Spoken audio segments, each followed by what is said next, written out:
All right, guys, here's your quick review on Africa. Africa is a massive continent. No, it is not a country. I know we joke around about that a lot, but that is just not the case here. And it is massive, all right? 20% of the surface of the planet, of the land planet Earth, is made up of the continent of Africa. So that is 1/5, and it has different regions from the thick Sahara Desert up in here, up in the top, over to the Savannah Highlands, the Nala and Simba Highlands, to some of the thick rainforesty jungle over here. So we're going to go all around the continent of Africa here in about 20 or 25 minutes or so. So the continent, as we know, sorry about bumping the camera there. One of the things that is often misreported are the migrations of the Bantu people. It is called the Bantu migration. Well, that is incorrect. The Bantu migrations happen over a very long time. As you can see, well over 1,000 years, about from 1500 all the way down to 500 BC. So it is going to require a lot of movement. And what happens is Bantu is a language root. Like Latin is the root language for a lot of the European so-called Romance languages. The Bantu migration is going to start here, or on the shoulder socket of Africa. It's going to migrate south and east, and then straight south. The second largest native African, or the second largest language dialect, will be Swahili over here, moving up and down the east coast, which is a combination of Arabic and native African languages to aid in the facilitation of trade. So the first kingdom we're going to talk about is over here, over in the upper right-hand corner or northeast corner of Africa, just below Egypt, across the Red Sea from Saudi Arabia. And it is a very powerful, long-lasting kingdom in East Africa that's headquartered in what is today Ethiopia. And my big world history joke is, if you're not sure of that, you can always Aksum a question. Excellent. Now, Aksum, due to its key location across the Red Sea, the Indian Ocean, and the Egyptian Empire and the Mediterranean Sea, made it a main trade center that connects Africa, Asia, and Europe. It had done so over time, the old crossroads of the world. And the people of Aksum were able to export a lot of goods, especially like famous animal products, like ivory for decorations, rhinoceros horns for different medicines, and gold and salt. And a lot of what we know comes from the inscriptions and the achievements that the people of the Aksum would inscribe on stones or large obelisk-like steels. These big giant things I'll show you in a second that record their information. We know a lot about their kings and from their trade with people such as, going as far back as Phoenicia, Egypt, Greece, and Rome. And one of the most important kings of Aksum was King Ezana, who will reign during the latter part of the Roman Empire, when Rome is on its way, it's declining, 321 to 360 CE. And it's at this time that Ezana conquers the kingdom of Nubia, which was just a little bit to the north. And Nubia is cited all the way back with making trade treaties with Queen Hatshepsut from ancient Egypt. So Nubia has been around for a long time, and it is Aksum that conquers them.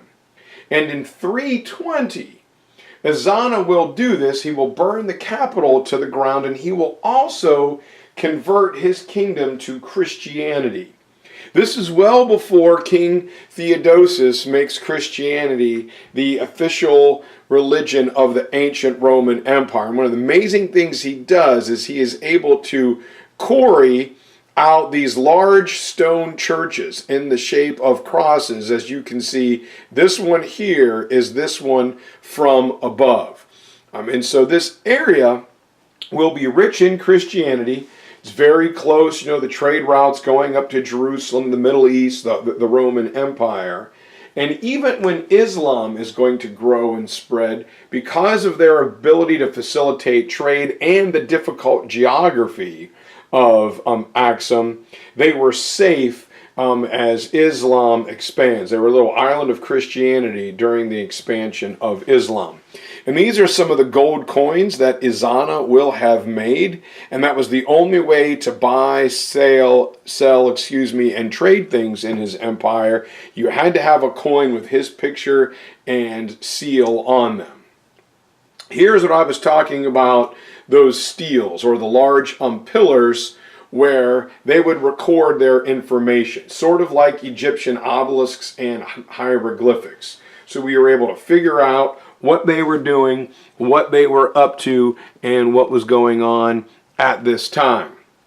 And because part of their empire goes into the mountains, like right here and up in this region, it was very easy for defense. It's very difficult to attack them in the Ethiopian highlands, and much like the Mayas and the Incas, they began to develop terraced agriculture, carving those flat fields in their mountainsides and digging elaborate irrigation to maximize their fertile land space.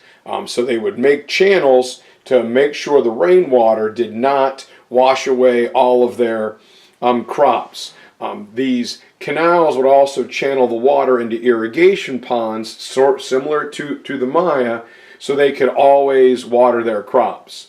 And just like the Olympics, the kingdom would create coins out of gold, silver, and not bronze, but copper.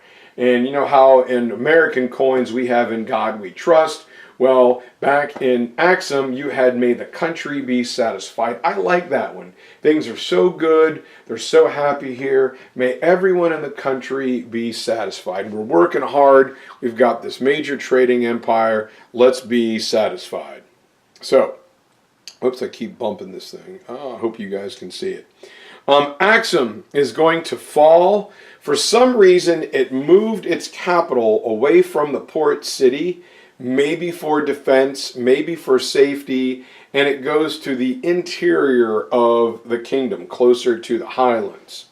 And although the reason is unknown for the move, much of us believe there was pressure from the outside civilizations, maybe dominating traders on the coast, or it was much closer to their agricultural resources. They needed to get there and stay closer to it than bring it all the way to the coast. And while Aksum is never conquered by an outside invasion, right around the year 630, right about the time that Muhammad is coming back to Mecca, Aksum kind of dwindles in its power. It's still there, it's just not as vibrant as it once was. And this is going to be something key throughout world history, is the Trans-Sahara Trade route. Over here, all right, we have Aksum. Here is Mecca. Here's, the Tigris and Euphrates in Mesopotamia.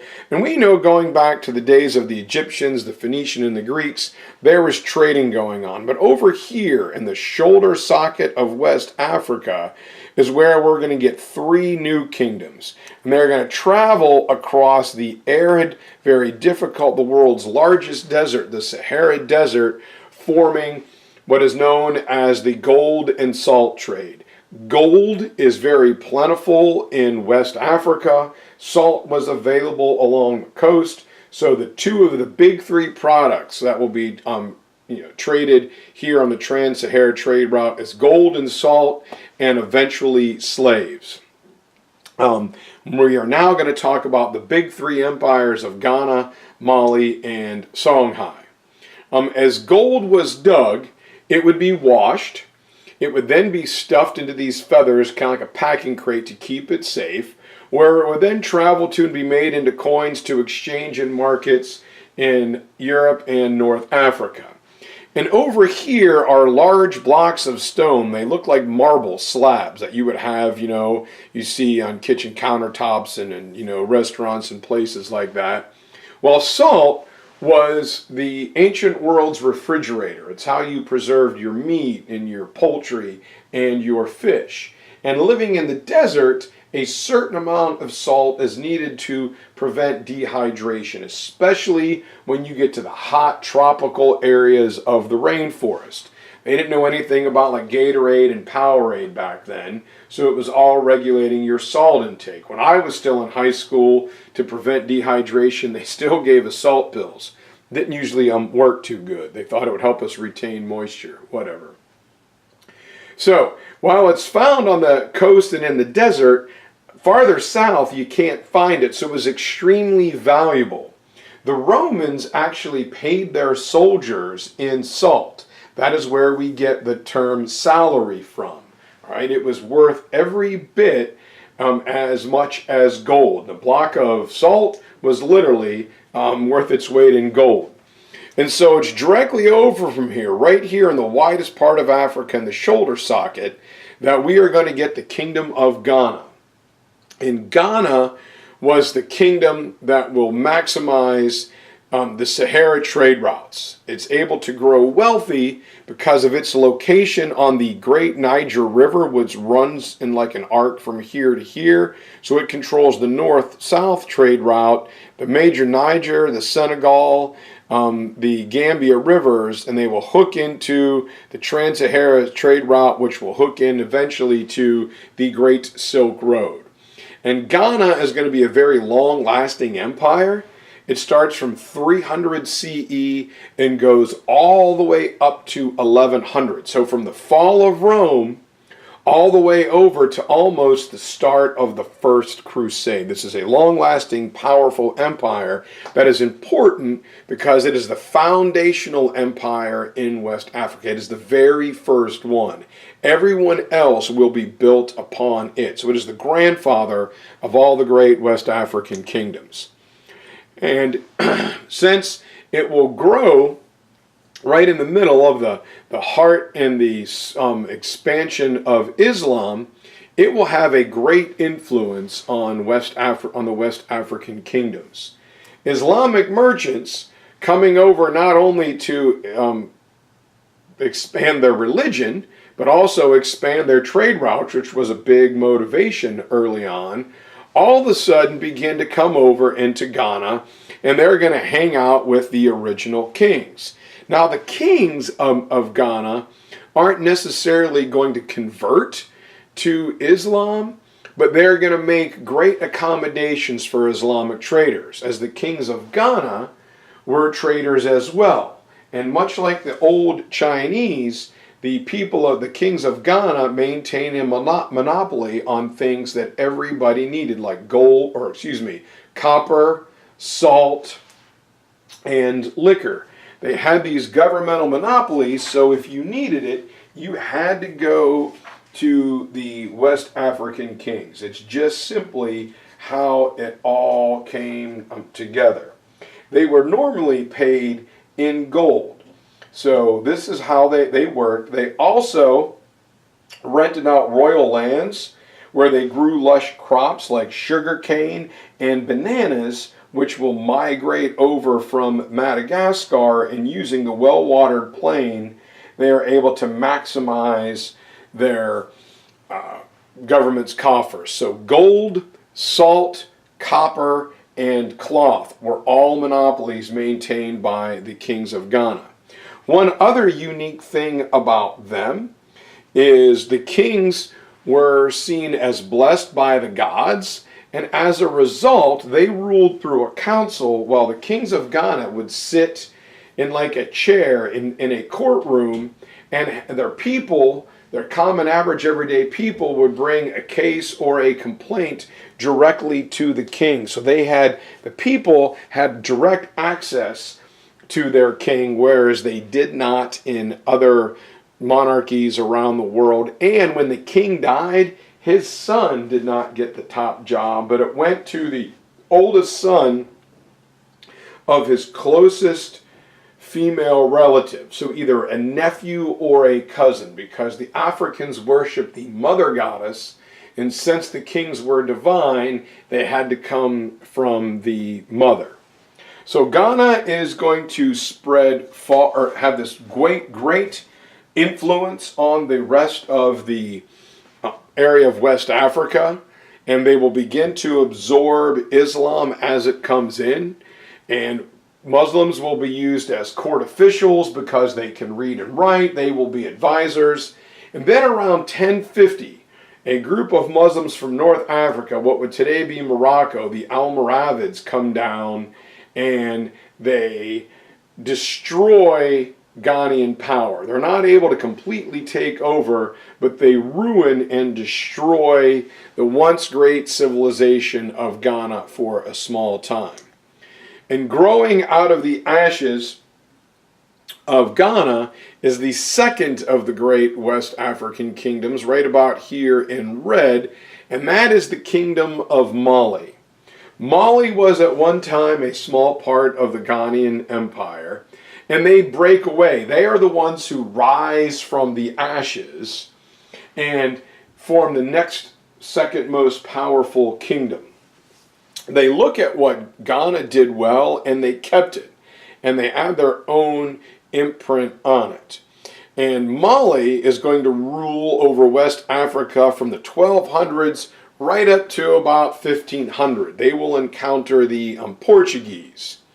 And one of the things that the people of Mali are going to do is found the great fabled city of Timbuktu, right on the Niger River. 7 hills, 4 on the north of the Niger, 3 on the south of the Niger, just like Rome, right smack dab in the middle. And the founding of Mali was led by their great king Sundiata, Sundiata, and he will reign from around 1232 to 1255. As a result of his leadership, there will be a large population boom as different agricultural products will be brought in. And as there is more food, there is always more people. And he will lay the foundations of Timbuktu, which becomes this large multicultural trading city with people from different languages and religions and backgrounds are going to come from all over. It is the Athens or the Constantinople of Africa. And weirdly, even though Sundiata is a major king or a Mansa, there was not a strong central government in Mali. There was Timbuktu, the central capital, and out around it grew kind of several smaller city-state-like governments. Some of these small city-state provinces had some independence, but they paid taxes and acknowledged Sundiata as their head Mansa or their supreme sacred ruler. So, forming the backbone of the people of Mali were the Malinke people, who were the largest tribe or Keita, K-E-I-T-A, clan, which is made famous in the United States through the research of Dr. Alex Haley and his research in writing the great book and miniseries known as Roots. One of the things that Mali will do, they will begin to use captured prisoners of war as labor. Prisoners of war become Malian slaves working the hard sugar cane fields and banana plantations. So when the Portuguese and the Spanish show up, they will copy Malian plantation slave labor and take it to the Caribbean, to Brazil, and Mexico, and what would eventually become the United States. The greatest of all Malinke kings, besides Sundiata, is Mansa Musa. And he is going to rule in the 1300s in the heart of the European Renaissance, and he's going to stay in power for quite some time. And he expanded the borders of the Malinke Empire farther north and west over to the Atlantic Ocean, and he will fully convert to Islam. And what is significant about that is he will make the great Hajj to Mecca, changing Africa and the world forever. While he does base his rule on the Quran, he does not abide by all of the Islamic customs found in the Middle East, as he kind of blends it with local African traditions as well. In 1324, he goes on the Great Hajj from Timbuktu over to Mecca. And along the way, he will meet other people, he'll meet other Africans, he will meet Arabic nomads, he will meet North African, Berbers and Arabic Bedouins, and he will begin to form diplomatic and economic ties with them. And what is crazy about it is everywhere he goes, when he stops, he builds a mosque and he helps builds a school. And his pilgrimage had 60,000 people. Now that is about the size of our town when the students are in session up on the hill. It's a traveling city. 12,000 of them were slaves. Plus he had to bring the food and the equipment to take care of all the people and his animals. He had, all kinds, just gold all over the place, all right? 80 camels carrying gold and gold and gold, and he gives it away just thinking that he was following one of the 5 pillars of Islam. And he gave away so much gold in Cairo, Egypt, that he caused massive inflation. He debased their currency for over a decade, and they made this famous painting of him. And the only problem is, up in Europe, all of a sudden, one day, somebody in Spain or Portugal got up and they looked south, and they saw a whole continent there, and gold puts Africa back on the European radar. So as we see quite often, when a guy like Mansa Musa's vision, when he dies, things slowly but surely begin to fall apart. By the 1400s, his descendants and other advisors began to fight themselves over who was going to be the next Mansa, and they will be quickly conquered from other people from inside of Africa, North Africa, with superior weapons. So here is King Sundiata. I want to talk about him real fast. He's the one who builds the city of Timbuktu. He ruled through the city-states like Greece. This is a modern picture of modern-day Timbuktu. This whole area used to be a lush, like rainforesty, woodsy jungle. It is where the Tarzan myth came to be. Sundiata had a very powerful cavalry and infantry to dominate the area, but unfortunately, an economic famine hit this part of West Africa, and it's kind of dried up to this very day. But he's the one who starts it all. A couple of the other things I wanted to show you here is one of those old Portuguese slave forts. There aren't many of them left. The Europeans wanted to destroy, if we erase it, then people won't talk about it, and we can always deny that we did this in history.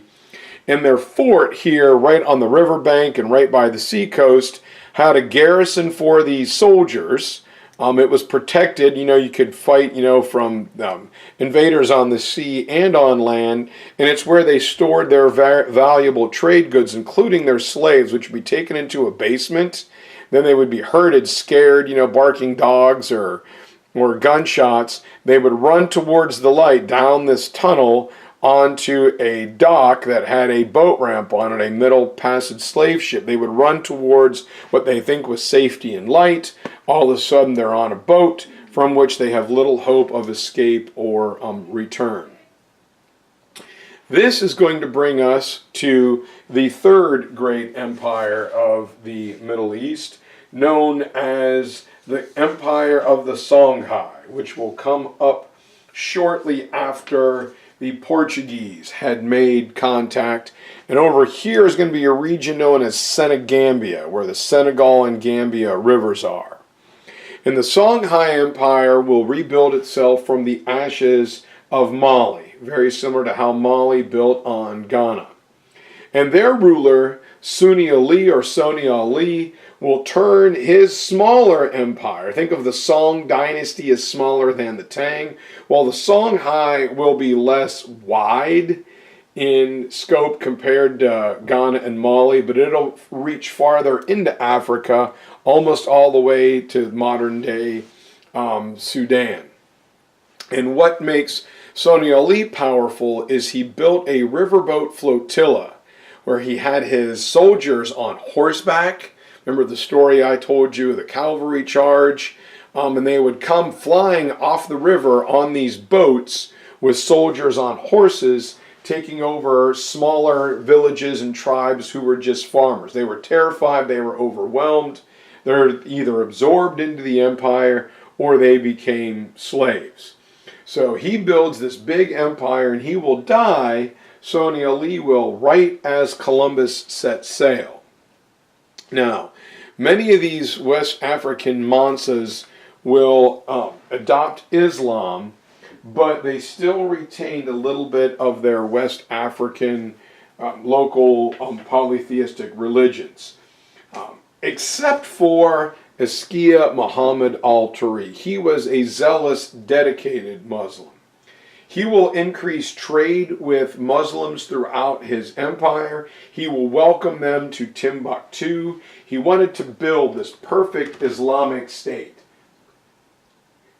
However, no matter what he did, he always tried to compare himself to what Mansa Musa did, and he couldn't match. He kept tinkering, and so he could never fully, my created word, Islamize his empire to his fullest extent of his vision. He even displaced his own native African people as he brought in Muslims to work in his government, to be advisors and priests, and kicked his people out of their houses and put Muslims in them.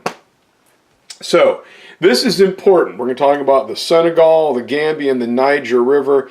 This is the first place that is going to be impacted by the slave trade. Portugal is just right up here from Morocco. Very easy to sail down and interact and get in these two small rivers. So from it, the people of Africa, Mali, Songhai, will capture rival Africans and sell them to the Portuguese. In this way, they kept their own workers and were business partners with the Europeans. Something that a lot of people don't really like to talk about is the African side of the slave trade. And they begin naming these countries down here, the Ivory Coast, the Gold Coast, the Salt Coast, and the Pepper Coast, named after the main export that they got there. So, from this point on, the Portuguese are going to arrive. They're eventually going to dominate all of Western Africa, and they move down to the center. Well, they will come to the, I got to speed this up. Wow, man, 28 minutes already. I'm sorry. Where they come looking to find slaves. And one of the rivers they're able to get up into was the Great Congo River, which it penetrates deep into Africa and is full of hundreds of tributaries. So they are able to bring trade goods that the African Congan chieftains want, and then they start bringing the always good consumables, alcohol and tobacco, things the chiefs will use up and want more of. So the Portuguese give them alcohol and tobacco in exchange for slaves, until this young man becomes the king. And King Afonso I writes a letter of appeal to the King of Portugal and says, look, man, royal to royal, you've got to stop. You know, I speak Portuguese. I'm a Christian king to Christian king. You have to stop. And the King of Portugal says, well, we may both be kings, but I'm a European king, and well, you're not. So you're like a JV king. And eventually King Afonso will be able to restrict the practice of slavery to just one port. So the Portuguese try and assassinate him. Here is the last vestiges of it left, because it was destroyed. They try to kill King Afonso, but it doesn't work, and it inspires his people to rebel and boycott Portuguese goods, kicking off what is known as the Yaga or the Jaga Wars.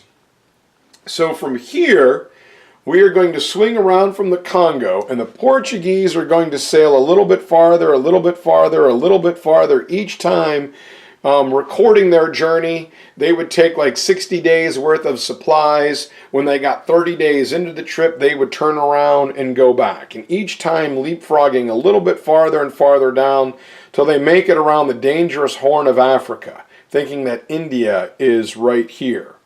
Well, they get around the Cape of Good Hope, because they hope they made it and got rich, and they start going up the coast of East Africa to what is today Eritrea, Djibouti, Somalia, Ethiopia, and Kenya. And there they find out that there is an enormous Islamic trade network coming from the Middle East and over from India in the Indian Ocean. And when the Portuguese are not able to control the trade, they just have widespread destruction. They destroy the Islamic slave trade. They destroy all these beautiful port cities that were built up and down the East Coast. And as a result, some of these areas are still suffering to this very day.